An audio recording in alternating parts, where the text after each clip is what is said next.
ரஜினி என்னை கூப்பிட்டார். இங்கே வந்துட்டு சென்னைக்கு வந்து சாமி கொஞ்சம் வீட்டுக்கு சாமின்னு தான் கூடுவார். என்னையும் இளையராஜாவும் சாமின்னு கூடுவார். காரணம் என்னென்னா நாங்கள்லாம் ஒன்றா உட்காந்து மெடிடேட் பண்ணக்கூடிய ஆட்கள். ஆமாம் சாமி தப்பு பண்ணிட்டேன்னு சொல்லி அவர் சொன்னார். இது உண்மையில் நடந்தது. நான் வந்து கேமரா இருக்கும்போது நான் மறைச்சிட்டோன்னு சொல்ல முடியாது. வானுயர்ந்த சோலையிலே நீ நடந்த பாதையெல்லாம் நான் இருந்து வாடுகின்றேன், நான் வறண்டு பாடுகின்றேன். முத்துமணி ரத்தினங்களும் கொட்டிய பவளமும் கொத்துமலர் அற்புதங்களும் குவிந்தாதரமும் சிற்றிடையும் சின்ன வீரலும் வில்லனும் பூர்வமும் சுற்றி வர செய்யும் விழியும் சுந்தர மொழிகளும் எண்ணி விட மறந்தால் எதற்கோர் பிறவி இத்தனையும் இழந்தால் அவன்தான் துறவி. இல்ல நீங்க எல்லாம் முடிஞ்ச மாதிரி இருக்காது. நான் என்னதான் பேசுறது சொல்றேன். எல்லாம் முடிஞ்ச மாதிரி இருக்குது. நான் எப்படி பேசுறது? எல்லாம் அவங்கவுங்க இடத்துல இருந்தீங்கன்னா பேசலாம், ஏதாவது விஷயம் பேசலாம்.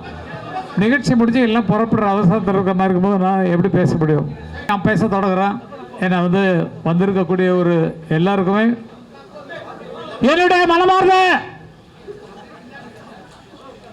ஹலோ, கொஞ்சம் பேசாம இருந்தீங்கன்னா நான் பேசுகிறேன், இல்லைன்னா போயிடுறேன், புறப்படுறேன். எதுக்கு பேச கூப்பிட்டுங்க? பேச கேட்க தானே.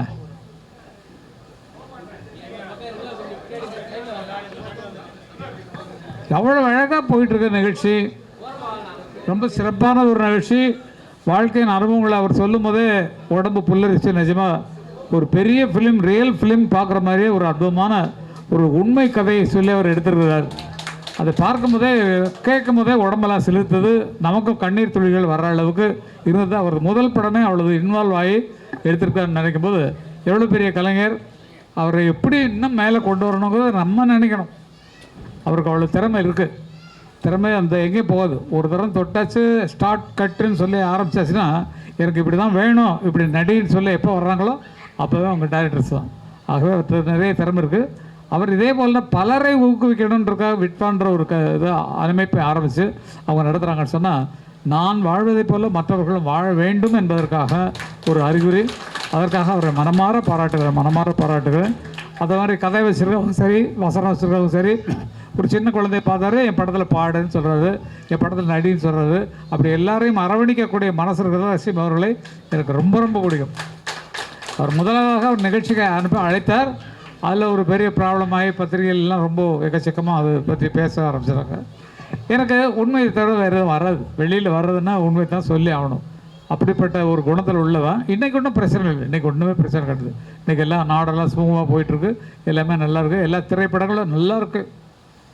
வந்திருக்க வெளிப்படுத்த படங்கள் எல்லாமே ரொம்ப நல்லா இருக்குது. ஆகையினால நல்லா போயிட்டுருக்கு. அதனால் பேசுகிறதுக்கு எதுவுமே இல்லை. நிஜமாகவே அவர் சொன்னார் ஸ்ரீலங்கா பற்றி, இலங்கை தமிழர்களை பற்றி. எனக்கும் சொல்கிறான், எங்களுக்கும்னா இளையராஜாவை சேர்த்து. அது எனக்கு மட்டும் என்ன ஒரு பெரிய பாக்கியம் எனக்கு வாழ்க்கையில் கிடைச்சதுன்னு சொன்னால், பிரபாகர் விடுதலை புலிகள் பிரபாகர் அவர்கள் இங்கே சென்னைக்கு வந்தார். சென்னைக்கு வந்தபோது வைகோ அவர்களை சந்தித்து எங்களுக்கு நிதிகள் கொஞ்சம் தேவைப்படுகிறது, அதற்கான ஏற்பாடு செய்யணும் அப்படின்னு எம்ஜிஆரை பார்க்க முடியுமா அப்படின்னு சொல்லி அவர்கிட்ட கேட்டார் வைகோட்ட. வைகோ வந்து என்ன பண்ணார்னா, புலமைப்பித்தன் மூலமாக அவரை வந்து அழைச்சிட்டு போனார் பரங்கிமலையில் இருக்கக்கூடிய அவர் வீட்டுக்கு போனோடனே பணம் கொஞ்சம் தேவைகள்லாம் என்னென்ன வேணும் அப்படிங்கிறத அவர் சொல்கிறாரு. நேரடியான சந்திப்புகளை விசாரித்து நான் கேட்டுக்கொண்டேன். அப்போது வந்து பணம் நிறைய கொடுத்தாரு தலைவர். அது எவ்வளோன்னு தெரியாது, நமக்கு தெரியாது, எப்படி கொடுத்தாரு தெரியாது. அவர் எவ்வளோ வேணுமோ அவ்வளோ அள்ளி கொடுத்தார் புரட்சி தலைவர் அவர்கள். அவர் அள்ளி கொடுக்குற வள்ளல் அப்படிங்கிறது நீங்கள் அறிவிங்க. இலங்கை தமிழர்களுக்கு நிறைய பணத்தை முதலாக அள்ளி கொடுத்தவர் அவர் தான், எனக்கு தெரிந்து அவர் கையில். அப்போது அவர் கேட்டுக்கொண்டார், இலங்கை தமிழர்கள் அந்த நாட்டை விட்டு பல வேறு நாடுகளில் அடைக்கலமாகி நல்ல வசதியாக இருக்கிறாங்க. அங்கே நம்ம போய் கலை நிகழ்ச்சிகள் பண்ணோம்னா அந்த கலை நிகழ்ச்சிகளுக்கு டொனேஷன் மூலமாக நம்ம கலெக்ட் பண்ணி எங்களுக்கு கொஞ்சம் உதவிகரமாக இருக்கும் அப்படின்னு சொல்லி சொன்னாங்க.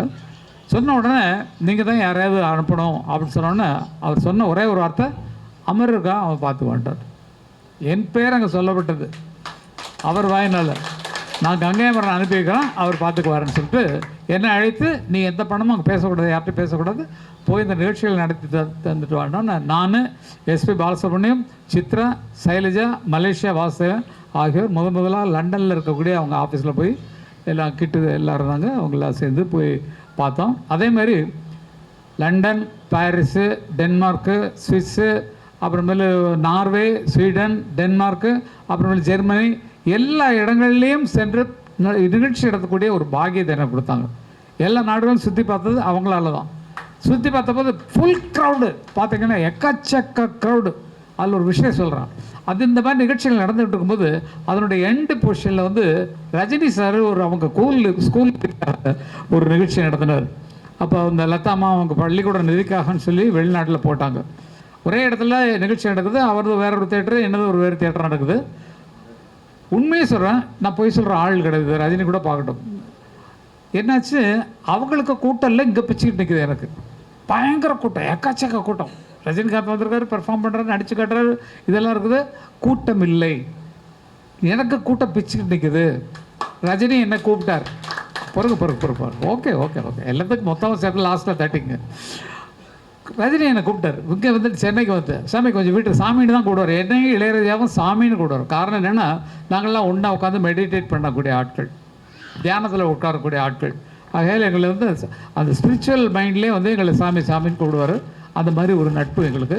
ஏன்னா அழைச்சார் வீட்டுக்கு போகிறோன்னே, சாமி எனக்கு கூட விலகலை, நானும் உங்கள் கச்சேரி நடக்குது, என் கச்சேரி நடக்குது, என்னோடய ப்ரோக்ராம் நடக்குது, உங்களுக்கு கூட்டம் பிச்சுக்கிட்டு வெளியெல்லாம் நின்றுட்டு கேட்டிருக்காங்க, எனக்கு கூட்டமே வரலையே, கூட்டம் இல்லையே, என்ன ரீசன் அப்படின்னது. நான் சொன்னேன், நான் வந்திருப்பது இலங்கை தமிழர்களின் உதவி நிதிக்காக. நீங்கள் நிகழ்ச்சி போட்டது உங்கள் பள்ளியின் வளர்ச்சி நிதிக்காக. அப்போ எதை அந்த இலங்கை ஜனங்கள், இலங்கை மக்கள் எதை ஏற்றுக்குவாங்கன்ட்டு நீங்கள் திங்க் பண்ணுங்கன்னு. ஆமாம் சாமி, தப்பு பண்ணிட்டேன்னு சொல்லி அவர் சொன்னார். இது உண்மையில் நடந்தது. நான் வந்து கேமரா இருக்கும்போது நான் மறைச்சிட்டோன்னு சொல்ல முடியாது. அவர் அழைத்து சொன்னது தான். ஆக இந்த இலங்கை தமிழர்கள் மேல் எங்களுக்கு எவ்வளோ பற்று இருக்குங்கிறத இதன் மூலம் நீங்கள் தெரிந்து கொள்ளணும். அதுக்கு எந்த பணமும் வாங்கலை. ஏன்னா தலைவர் சொன்னாருங்கிறதுக்காக எல்லாமே போயிட்டு நாங்கள் உடனே நடத்திட்டு வந்தோம். எங்களுக்கு வேண்டியதெல்லாம் வாங்கி கொடுத்தாங்க. சின்ன பரிசுகள் கொடுப்பாங்க இல்லைங்களா, அது மாதிரி அதெல்லாம் வாங்கிட்டு வந்தோம். மற்றபடி பணம்னு சொல்லி பேசி வியாபார ரீதியாக போய் இப்போல்லாம் கோடி வாங்குறாங்களே, அந்த மாதிரிலாம் இல்லை. அந்த காலத்தில் ஆடுறதும் கிடையாது, பாடுறது கிடையாது, நின்றுட்டே தான் மாமாவும் பொண்ணை கூட இவ மாமான்னு தான் பாடுவாங்க. இப்போல்லாம் கச்சேரியில். அப்போல்லாம் அப்படி இல்லை, அமைதியாக நின்றுக்கிட்டு ரிதமிக் பாட்டை கூட நின்றுட்டு பாடுறது, மெலடி சாங்கெல்லாம் கேட்டால் அப்படியே அழகிறது அப்படிங்கிற மாதிரி தான் இருக்கும். அந்த மாதிரி தான் பாடிட்டு வந்தோம். அந்த மாதிரி தான் போயிட்டுருக்கு. எங்கள் லைஃபே அப்படி தான் இருக்கும். மற்றவர்களுக்கு உதவுவதை எதுக்காக நான் இந்த விஷயத்தை மட்டும் நான் சொல்கிறேன்னா, அவங்க அதில் ஈடுபட்டு அதற்காக படம் எடுத்தவர்கள் இலங்கை தமிழர்கள் மேல் எங்களுக்கு எவ்வளோ பற்று இன்னும் இருக்கிறது அப்படிங்கிறத காட்டிக்கிறது தான். எனக்கு இன்னும் ஒரு ஆசை என்னென்னா, இங்கே இருக்கக்கூடிய இலங்கை தமிழர்கள் அகதிகளில் அவர்கள் எந்த நிலையில் இருக்காங்களோ எங்களுக்கு தெரியாது, யாருக்கும் தெரியாது எந்த நிலையில். அவங்களுக்கு உதவுவதற்கு கேட்டால் நிச்சயமாக எங்களது இலவச நிகழ்ச்சிகளை எல்லா ஊர்களையும் நடத்தி அவர்களுக்கு தர தயாராக இருக்கோம். இதற்கு கவர்மெண்ட் தான் உதவி பண்ணணும், நம்ம ஒன்றும் பண்ண முடியாது. ஏன்னா அரசாங்க நிலையில் தான் இருக்குது இந்த அந்த இலங்கை தமிழர்கள் அகதிகள் முகாம் எல்லாம். அவர்களுக்கு நிதி சேர்க்க வேண்டும் என்றால் எங்களை போன்ற கலைஞர்கள்லாம் ஒன்று சேர்த்து நாங்கள் செய்து தர தயாராக இருக்கிறோம் அப்படிங்கிறத சொல்லிக்கொள்ள நான் ஆசைப்படுகிறேன். இதுதான் நாங்கள் செய்ய வேண்டிய கடமை. வேறு என்ன இப்போ கூட பிறந்த தம்பிகள் அண்ணன்களுக்கு நம்ம என்ன பண்ண முடியும்? இதுதான் பண்ண முடியும். ஆகவே இந்த ஒரு வேண்டுகோளை இதன் மூலமாக வைப்பதில் நான் ரொம்ப சந்தோஷப்படுறேன். மற்றபடி சார் வந்து என்னுடைய 59ஆம் வயசில் நடந்த விஷயத்தை, 50ஆம் வருஷம் நடந்த விஷயத்தை சொன்னார். அப்போ எனக்கு 12 வயசு. பாம்பேயில் வந்து மாத்துக்காவில், அப்புறமேல தாராவியில், எல்லா இடத்துலையும் நிகழ்ச்சி நடந்தது. ஒரு மில்லு ஒன்று இருக்கு இல்லைங்களா, அந்த இது செஞ்சுரி மில்லு. ஆமாம், அங்கே தான் எங்கள் அக்காவுக்கு மாப்பிள்ளை பார்த்து கட்டி வச்சோம். நாங்கள் தங்கியிருந்தது கோவிந்தராஜ் அவர்கள் வீடு. கோவிந்தராஜ் கட்சியில் இருக்கார், அவருடைய வீட்டில் தான் தங்கியிருந்தோம். அது மாதிரி பாம்பேயில் போய் பாடி முதல்ல என்னுடைய அரங்கேற்றம், பாடலில் அரங்கேற்றம் வந்து அங்கே தான் நடந்தது. பாம்பேயில் தான் எங்கள் அண்ணனோட அவர் பாட, நானும் பாட. என்ன பாடுவோம் அப்படின்னு சொன்னால், இப்போ சினிமா பாட்டு தான். சினிமா பாட்டை அந்த ஏழை ஏழைகள் வாழ்க்கையை சொல்கிற மாதிரி இருக்கும். என்னென்னா, பால் இருக்கும், பழம் இருக்கும், பசி இருக்காது, பஞ்சனையில் காற்று வரும், தூக்கம் வராது, இப்படி இருக்கும். எங்கள் அண்ணன் என்ன பண்ணுவார்னா, ஏர் பிடிக்கும் உழவனுக்கு நிலம் இருக்காது, எந்திரமாய் உழைத்திடுவான் பலன் இருக்காது, கட்டிடங்கள் உயர்த்திடுவான் கலையழகோடு, ராவில் கண்ணுறங்க தனது சொந்த வீடு இருக்காது, தறி பிடித்தே உடை குவிப்பான் சாயம் விடாது நொந்த தனதுடலை மறைக்க நல்ல துணி இருக்காது ஏர் பிடிக்கும் உழவனுக்கு நிலம் இருக்காது எந்திரமாய் உழைத்திடுவான் பலன் இருக்காது போடுவார். உழைத்துழைத்தே அழுத்தவர்கள் நமதினமான்றோ அந்த உழைப்பை கொண்டு உறவர்கள் வெறு சிலர் அன்றோன்னு பாடுவார். நம்ம உழைச்சிட்டு இருக்கோம், வாழ்கிறத எவனோ வாழ்ந்துட்டு இருக்கானே, நமக்கு சம்பளமெல்லாம் சரியாக கொடுக்கல. அப்படிங்கிற இந்த மாதிரி புரட்சிகரமான கருத்துக்களை மக்களை கசைக்கிடும் பதுக்கலை பிடிக்க வந்த டிடிகே வந்து அப்போ நிதியமைச்சர். Hello hello come on Kamal CNC சிக்கலை களைந்தெடுக்க வைக்கலாது ஆட்சி செய்யும் சிஎஸ் வந்து C Subramaniam. Hello hello come on Kamal CNC Subramaniam சோறு வேடம் அரிசிக்கு அவர் தான் உணவு மந்திரி அவர் சுப்பிரமணியம். விலைவாசி ஏறினதுக்கு இப்போ விலைவாசி என்ன நினச்சி பாருங்க. அப்போல்லாம் 2 ரூபா 3 ரூபா, அதுக்கப்புறம் தான் படி அரிசி திட்டமெல்லாம் வந்தது, உங்களுக்கு தெரியும். அந்த நேரத்தில் காங்கிரஸ் ஆட்சி நடக்கிற காலத்தில் இதெல்லாம் பழைய கண்டம் புரட்சிகரமாக இருந்தது. ஆட்கள் வந்து போலீஸை தான் ஒரு நாள் அரெஸ்ட் பண்ண முடியுமா, பண்ணிக்க என்ன, என் ஜனங்களுக்காக நான் பாடிட்டு இருக்கேன், உன்கிட்ட லைசன்ஸ் வாங்கணுமா, எங்களால் ஏதாவது கலாட்டம் நடக்குதா அப்படிங்கிற மாதிரி கத்துவார் எங்கள் அண்ணா. ஏதாவது கண்ணாடி உடைச்சானா கதை உடைச்சானா எல்லாம் உட்காந்து அமைதியாக எங்கள் கொள்கை பாடலில் கேட்டுட்டு இருக்கா. நீ வந்து பிடிச்சி கச்சேரி நிறுத்துன்னு சொல்கிறேன். எப்படியா நிறுத்துவோம், நீ மைக் ஒன்று ஆஃப் பண்ணிக்கோ, நான் பாடுவேன்னா அண்ணா அப்படி பாடுவார். இப்போ மைக் எடுத்துகிட்டு பாடுவார். அந்த அளவுக்கு புரட்சிகரமான ஆளுக்கு பிறந்ததுனால எங்களுக்கு அது புரட்சிகரமான மைண்டு உள்ளே இருக்குது. ஏழைகளின் வாழ்க்கை எங்களுக்கு தெரியுது அப்படிங்கிறது தான் உண்மை. எங்கள் அண்ணனை தொட்டு வந்த வாழ்வு தான் எங்களுக்கு கிடைச்ச வாழ்வு எல்லாமே. அவர் நாடகத்தை பார்த்து தான் இங்கே நாங்கள் கதை எழுத ஆரம்பித்தோம். அவர் பாடுறதை பார்த்து தான் பாட்டு பாட ஆரம்பித்தோம். அவர் பாடல் எழுதுவதை பார்த்து தான் நான்லாம் பாடு எழுதுனேன். அண்ணன் பேரில் நான் பாட்டு எழுதினேன். அண்ணன் வந்து எழுதின பாட்டு என்ன பண்ணா, வானுயர்ந்த சோலையிலே நீ நடந்த பாதையெல்லாம் நான் இருந்து வாடுகின்றேன், நான் வறண்டு பாடுகின்றேன், வாழ்வான வாழ்வெனக்கு வந்ததென்று நான் இருந்தேன், பாழான நாழிதென்று பார்த்தவர்கள் கூறவில்லை. இப்படி எழுதியிருப்பார். அப்படிப்பட்ட அண்ணன் பாவல வரதராஜன் அவர்கள் பேரில் நீங்கள் ஒரு பாட்டு எழுதணும்னு எனக்கு ஒரு சந்தர்ப்பம் வந்தது. என்னென்னா, ஒரு காற்றுல ஒரு பேப்பர் வருது, பாலசுப்ரமணியமும் ராதிகாவும் உட்காந்துருக்காங்க பீச்சில். பாலு கையில் எடுத்து, பாவல வரதராஜனோட பாட்டு காற்றுல பறந்து வந்திருக்கு பாரு, அப்படியே எங்கே பாடுங்க அப்படின்னு சொல்லி ராதிகா சொல்லும். அதுக்கு பாடுவார், மண்ணில் இந்த காதலன்றி யாரும் வாழ. அந்த பாட்டு தெரியுமில்ல உங்களுக்கு? முத்துமணி ரத்தினங்களும் கொட்டிய பவளமும் கொத்துமலர் அற்புதங்களும் குவிந்தாதரமும் சிற்றிடையும் சின்ன வீரலும் வில்லனும் பூர்வமும் சுற்றி வர செய்யும் விழியும் சுந்தர மொழிகளும் எண்ணி விட மறந்தால் எதற்கோர் பிறவி இத்தனையும் இழந்தால் அவன்தான் துறவி முடி முதல் அடிவாரை முழுவதும் சுகம் தரும் விருந்துகள் படி தேடும் அரங்கமும் அவள் அல்லவா அப்படி சொல்லி பாடுவாங்க. நான் மூச்சு விட்டு தான் பாடினேன். மூச்சு விடாமல் பாடுற மாதிரி உங்களுக்கு சீனில் நாங்கள் கிரியேட் பண்ணோம். அதுக்கே நன்றி. Okay, thank you. ஏன்னா இந்த நினைவுகளை தான் நீங்கள் புரிஞ்சுக்கணும். நம்ம யாரை ஃபாலோ பண்ணி போகிறோமோ அவங்க நமக்குள்ளே வந்து பூந்துக்குவாங்க. இப்போ நான் என் பாட்டு வந்து சொன்னேன், வாடி எங்கப்ப கிழங்கு எங்கள் அக்கா பெத்த முக்கா துட்டை பாடாத வாயை திறந்து அடி கூடு கட்டுற குயிலே புது மேடை கட்டுற மயில அடி வேப்ப மரத்து வெயில புது வேஷம் கட்டுற குயில ஒரு கண்டத்தை நெஞ்சில நிம்மதி வந்தது வாடி ஏன் கப்ப கிழங்கு அப்படின்னு பாடினோம். இந்த விழா நடக்குது எங்கள் அலைகெழுவதிலே படத்துடைய விழா நடக்குது. எம்ஜிஆர் அவர்கள் தலைமை தாங்க வந்துடுறார். எல்லாம் உட்காந்துருக்கோம். உட்காந்தோடனே நான் தான் தொகுப்பாளர், நான் தான் தொகுத்து வழங்குறோம். தலைவர் அவர்களுக்கு வணக்கம் அப்படின்னு சொல்லிட்டு அவர்கள் இந்த நிகழ்ச்சியை தலைமையேற்று தருமாறு கேட்டு நடத்த தருமாறுனோன்னே அவர் எழுது என்னுடைய பொறுப்பை கங்கை அமரன் அவர்கள் எடுத்து நடத்தி தருவார் அப்படின்னு சொல்லி சொன்னோன்னே, உங்கள் பொறுப்பை நான் எடுக்கிறது தான் இந்த மனிதர்கள்லாம் நான் சொல்கிறத கேட்பாங்களாங்க, உங்கள் பொறுப்பை எடுத்து நான் செய்கிறதா இருந்தால் இந்த மந்திரிகள்லாம் என் பேச்சை கேட்பேன் ஏன்னாரு. அந்த மாதிரி கலாட்டாவே போவான். அவர் கேட்டார், அது என்ன என் மேடலில் பேசுகிறாரு அந்த நான் சொல்லுவேன், அந்த உலக மகா கவிஞர் எனக்கு ஷீல்டு கொடுக்கும்போது இப்போது அடுத்ததாக உலக மகா கவிஞர் கங்கை அமரன் அவர்களுக்கு இப்போ தலைவர்கள் இப்போ வரிசை அடிப்பாருன்னு அப்படின்னு சொல்லிட்டு கொடுத்துட்டு அவர் தலைமையுரை ஆற்றும் போது, என்ன இந்த உலகமாக கவிஞர் என்ன எழுதுகிற வாடி ஏன் கப்பக்கிழங்கு என்ன பாட்டியா, ஐயோ உலகமாக கவிஞர் எழுதுகிற பாட்டான்.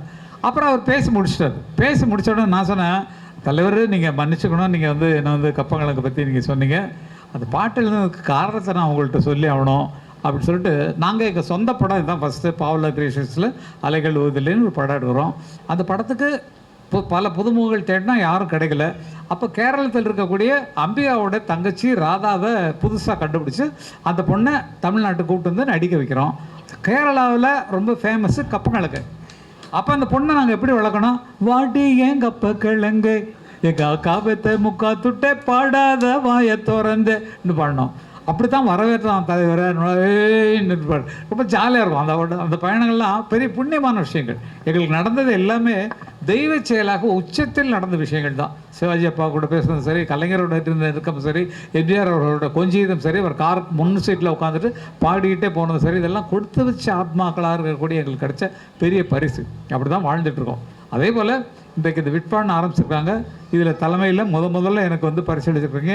இது மிக பிரம்மாண்டமாக வளரும் என்பதற்கு உண்மையிலே என்னுடைய ராசியை பற்றி சொல்கிறேன் உங்களுக்கு. நான் இப்படி வாங்கிய இடங்கள் எல்லாமே மிக மிக உயர்ந்திருக்கிறது. முதல்ல வாங்குறது. அதுவும் இல்லாமல் உங்கள் மனசில் நான் எவ்வளோ தூரம் இருக்கிறேன்றதை நான் உங்களை நான் தடுக்கலை. எனக்கு இந்த மாதிரி பரிசுகள்லாம் போய் வாங்குறது கொஞ்சம் கூச்சமாக இருக்கும். நம்ம என்ன பண்ணோம், நம்மளுக்கு போய் இவ்வளோ பரிசு கொடுக்குறாங்களே அப்படிங்கிற மாதிரி மனசில் ஒரு ஏக்கம் இருக்கும். ஆனால் அவங்க கேட்ட ஆசைக்காக சரி வரலாம் அவ்வளோ அன்பாக பேசுனாங்க. நாங்கள் வேறு யாருக்கும் கொடுக்கலங்க, ஃபஸ்ட் அவார்டு உங்களுக்கு தான் கொடுக்குறோம், நீங்கள் ப்ளீஸ் வந்து வாங்கிக்கணும். தேதியை கூட மாற்றுறாங்க. அது கூட மாற்றிட்டு இங்கே இன்றைக்கி ஓடி வர வேண்டிய ஒரு சூழ்நிலையாச்சு. அந்த அன்பு உள்ளங்களில் இத்தனை அன்பு உள்ளங்களிலும் நான் இருப்பதற்கு ஒரு காரணமாக இருந்த அவருக்கு வந்து நான் நன்றி சொல்லாமல் இருக்க முடியாது. மிக்க மிக்க நன்றி. உங்கள் குடும்பத்தாருக்கு நன்றி, உங்களை சுற்றி இருக்கிற நண்பர்களுக்கு நன்றி, உங்கள் குழுவில் இருக்கக்கூடிய அத்தனை மெம்பர்களுக்கும், அவர்கள் குடும்பத்தை சேர்ந்தவர்களுக்கும், குழந்தைகளுக்கும், அந்த குழந்தைங்க கல்யாணம் ஆகி பேரம்பேத்தி எடுக்கிற வரைக்கும் என்னுடைய வச்சுங்க. வேறு என்ன சொல்கிறது, அவ்வளோதான். இது ரொம்ப அற்புதமான. இவரை பற்றி சொல்லணும். இவர் வந்து நாங்கள் இளையராஜா தான், இவர் வந்து பேரரசு. நாங்கள் வந்து வெறும் இளையராஜா தாங்க, இவர் வந்து பேரரசுக்கு. பேரரசுக்குள்ளதே இளையராஜாக்கள்லாம் இருக்கணும். இன்னைக்கு என்ன சாதாரணமான ஆட்களா? பேருக்கு தான் அரசு. அதே மாதிரி அவரை சொல்ல முடியாது, அவர் இளையராஜா தான். இல்லை, பேருக்கு தந்த வெற்றி உங்களுக்கு வரும். பேரரசா திகழ்வீர்கள் அப்படிங்கிறதுக்கான அறிகுறி தான். கங்கை அமரன்னா என்ன, நான் சும்மா நானாக வச்சுட்டு, எனக்கு நானாக அப்பனா இருந்து வச்சுக்கிட்ட பேர் தான் கங்கை அமரன். கங்கைன்னு ஒரு பிரபலமான பத்திரிகை வந்தது அப்போது, ஆன்மீக பத்திரிகை. பொள்ளாச்சி மகாலிங்கம் அவர்கள் நடத்திய புத்தகம். அந்த புத்தகத்துக்கு வந்து விக்ரமன் அவர்கள் தான், எழுத்தாளர் விக்ரம் ஐயா தான் ஆசிரியராக இருந்தார். அந்த புத்தகத்தை விரும்பி போட்ட கோயில்களை பற்றியும் புண்ணிய ஸ்தலங்களை பற்றியும் அதில் வரும். அதை பார்த்ததுனால அந்த கங்கைன்ற பேர் எனக்கு ஈர்ப்பாக இருந்தது. அதை வச்சுட்டு அமர்சிங்ன்றதே என்னோட ஒரிஜினல் பேர். எங்கள் அப்பா வந்து எனக்கு வச்ச பேர் அமர்சிங். காரணம் என்னென்னா, எங்கள் அப்பாவோட ஃப்ரெண்டு, எங்கள் அப்பா வந்து வெள்ளைக்காரனுடைய எஸ்டேட்டில் வந்து மேனேஜராக இருந்தவர். அப்போ தான் எங்கள் அம்மா பார்த்து எங்கள் அம்மா பாடுறதெல்லாம் கேட்டு, சோழ மஞ்சள் அரைக்கும் போது மதுளேறி பார்த்த மச்சான் என்ன வேலை செய்கிறதுக்கு அலுப்பு தெரியாமல் இருக்கிறதுக்கு அவங்க பாடுவாங்க. என்ன புடி போட்டிகளோ என்ன பார்த்து இழுத்தரைக்க கூடலியே மாமா மாமான்னு பாடுவாங்க. இதெல்லாம் சினிமாவில் போட்டு நாங்கள் வாங்கிட்டோம், துட்டாக்கிட்டோம். ஃபஸ்ட்டு எங்களுடைய பாட்டு என்ன பாட்டு, சினிமாவில் இளையராஜான்னு ரெக்கார்ட் பண்ணப்பட்ட பாட்டு, அன்னக்கிளி உன்னை தேடுதே 6 மாதம் 1 வருஷம் ஆவரம் பூமேனி வாடுதே. இது எங்கள் அம்மா எங்களுக்கு பாடின தாலாட்டு. புள்ளி போட்ட ரவிக்காரி புளியம்பு சேலக்காரி நெல்லறுக்க போகையில் யார் கண்ணி ஊதன் காவலாடி அன்னக்கிளி உன்னை தேடுறேன். முதல்ல இளையராஜாங்கிற பேருக்கு ரெக்கார்ட் பண்ணப்பட்ட பாட்டு இந்த பாட்டு தான். அப்போ எங்கள் அம்மா பாட்டை வச்சு தான் நாங்கள் வந்திருக்கோம். எங்கள் அம்மா இல்லைன்னா எங்களுக்கு எதுவே கிடையாது. எங்கள் அம்மா தான் சொல்லி கொடுத்தாங்க எல்லா பாடல்களும். சரி, நிறைய பாடல்கள். யானை வாரத பாருங்கம்மா, யானை செஞ்சு வாரத பாருங்கம்மா, யானைக்கும் கீழற செப்பர சாமியும் சாவி வருகுது பாருங்கம்மா, தன்னன்னாதி நந்தன்னானே தன தன்னன்னாதி நந்தன்னானே தன்னன்னாதி நந்தன்னானே தன தன்னன்னாதி நந்தன்னானே. அவைகளுதில் என்ன பண்ணார் பாரதிராஜா, அம்மா ஒரு கும்மி பாட்டு பாடுவாங்களேடா, அதை போடலான்னொன்னே 1000 தாமரை முட்டுக்களே வந்து ஆனந்த கும்மிகள் கொட்டுங்களே.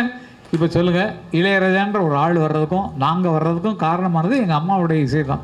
எங்கள் அம்மா எங்கள் வளர்த்து தாளாட்டின பாட்டு தான் நாங்கள்லாம் உங்களுக்கு போட்டு இவ்வளோ பெரிய ஆட்களாக வந்துருக்கோம். அதே நன்றியோடு இன்றைக்கி காலங்காத்தால் எழுதாலும் என்னைக்கு எழுதலாமா அப்படின்ற மாதிரி அம்மா படத்தை பார்க்குற மாதிரி தான் படுத்திருப்போம். அண்ணா ரெக்கார்டிங் போகும்போது அம்மா டாட்டாம்மா இந்த படத்தை பார்த்து டாட்டா சொல்லிட்டு போகிற வரை இன்றைக்கி வரைக்கும் அப்படி தான் பண்ணுவார். அது மாதிரி தான் வளர்ந்துட்டுருக்கோம். ஒவ்வொரு தாய்மார்களுக்கும் தங்களுடைய குழந்தை மேலே எவ்வளவு ஆசை இருக்குமோ அதே மாதிரி தான் எங்களுக்கு வச்சுருந்தாங்க. இப்போ இந்த அம்மாவுக்கு அந்த குழந்தை பாடும்போது அவங்க முகத்தில் இருந்த மகிழ்ச்சியை பார்த்தோம், அதே மாதிரி அவங்க அப்பாவுக்கு இருந்த மகிழ்ச்சியை பார்த்தோம். பெற்றோர்களுக்கு இருக்கக்கூடிய மகிழ்ச்சி அவ்வளோ பெருசு. ஆகவே அந்த குழந்தைகளை எப்படி வளர்க்கணுங்கிறத நீங்கள் ட்ரை பண்ணி இசையில் மட்டும் விட்டிங்கன்னா போச்சு. நான் எங்களை மாதிரி 7ஆம் கிளாஸ் 8ஆம் கிளாஸில் முடிச்சிடணும். அதனால் படிப்பு இந்த காலத்தில் எதிர்காலத்துக்கு தேவைப்படுது. அதனால் நல்லா படிக்க வைங்க. மியூசிக்கும் கூட வரட்டும், மியூசிக் சைடில் இருக்கட்டும். ஆனால் படிப்பில் அவங்க பிற்காலத்துக்கு என்ன பண்ணுவாங்கங்கிறது யோசிக்கணும். ஏன்னா இப்போது நல்லா யோசிச்சு பாருங்கள். ஜானகி இல்லை, பி சுசீலா இல்லை, ஜபனாராணி இல்லை, எல்ஆர் ஈஸ்வரி இல்லை, எல்லாம் முடிஞ்சு போச்சு அவங்க அவர்கிட்ட. அதே மாதிரி இப்போ பார்த்தீங்கன்னா சித்ரா கொஞ்சம் கம்மியாக இருக்குது. எல்லாம் பழைய பாடல்கள் எல்லாத்துக்குமே கொஞ்சம் மார்க்கெட்டுங்கிறது அப்படி தான் போயிட்டுருக்கோம். அதனால் நிலையான மார்க்கெட்டில் இருப்பதற்கு படிப்பு தேவை. தங்கள் பொழுதுபோக்கில் தங்களது கவனத்தை வைப்பதற்கு கலையில் நம்ம பெரிய ஆளாக வரணுங்கிறதுக்கு இந்த பாடல்கள், எழுத்து, இசை இதெல்லாம் உபயோகமாகும். ஆகையால் உங்களுக்கு விருப்பமான கலையை கற்றுக்கொள்ள வேண்டும். டைரக்ஷனாக இருக்கட்டும், கதையாக இருக்கட்டும். உங்களுக்கு வர்ற சின்ன நாட்டை கூட நீங்கள் சொல்லி அதை ஒரு பெரிய கதையாக்குவதற்கு பெரிய விஷயங்கள்லாம் இருக்குது. அது பேரரசு என்ன மாதிரி ஆட்கள், அவங்கள மாதிரி ஆட்கள் தான் கேட்டிங்கன்னா உங்கள் சின்ன கதையை பெருசாக்கி திரைப்படமாக்குவதற்கெல்லாம் உதவி பண்ணுவதற்கு இந்த விட்வாவில் நானும் ஒரு ஆளாக இருக்கிறனால நாங்கள்லாம் உங்களுக்கு உதவி செய்ய காத்து கொண்டு தான் உட்காந்துருக்கோம். நாங்கள்லாம் இருக்கிறது காரணம் தான்.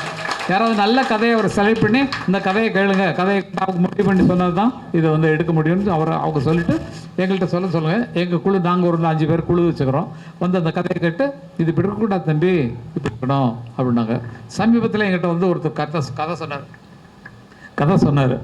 அவர் என்ன சொன்னார், இந்த ஒரு கிராமத்தை வச்சு சொல்லிட்டு இருந்தார். அதை எப்போ பார்த்தாலும் குடிச்சிட்டே இருக்கிறான். அதே மாதிரி ஒரு சைக்கிள் கடை வச்சுருப்பான். இந்த கேரக்டரை வச்சு தான் அங்கே அந்த படத்தை ஆரம்பிச்சிருக்கோம் அப்படின்னோன்னா நான் சொன்னேன், குடிக்கிறவனை எப்படி பண்ணுவான்னா அதான் அவன் குடிச்சிட்டே இருப்பாங்க அவ்வளோதான். அப்படி பண்ணாதீங்க. அவன் குடிக்கலைன்னா நல்லா பேசுவான், உளறி பேசுவான். குடிக்கலாமல் நான் ஒன்றுமே உள்ள அப்படின்னா தண்ணியை கொடுத்தனா எங்கடா போனேன் அப்படி தெளிவாக வந்துடுவான்ற மாதிரி வைங்க.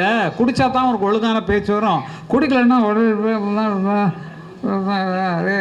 அப்படின்னு டல்லாகிடுவான்ற மாதிரி கேரக்டரை மாற்றுங்கன்னு சொன்னால் அதே மாதிரி தான் மாற்றிக்கிட்டு இருக்காங்க. அது மாதிரி ஐடியாக்கள் சொல்லி உங்களை மேலே ஏற்றி தருவதற்கு எங்களுடைய ஐடியாவெல்லாம் நீங்கள் யூஸ் பண்ணிக்கலாம். விட்வாவில் நாங்கள் இருக்கிற காரணத்தினால் எங்களுடைய உதவிகளும் உங்களுக்கு அதிகமாக தேவைப்படும். அவர் சொன்னார் அவங்களுடைய சிக்னேச்சர் டியூனை மாற்றி அதை பாடலை மாற்றி எடுத்து தரணும்னு. அதெல்லாம் ஓகே சொல்லியாச்சு, அப்போவே ஓகே சொல்லியாச்சு.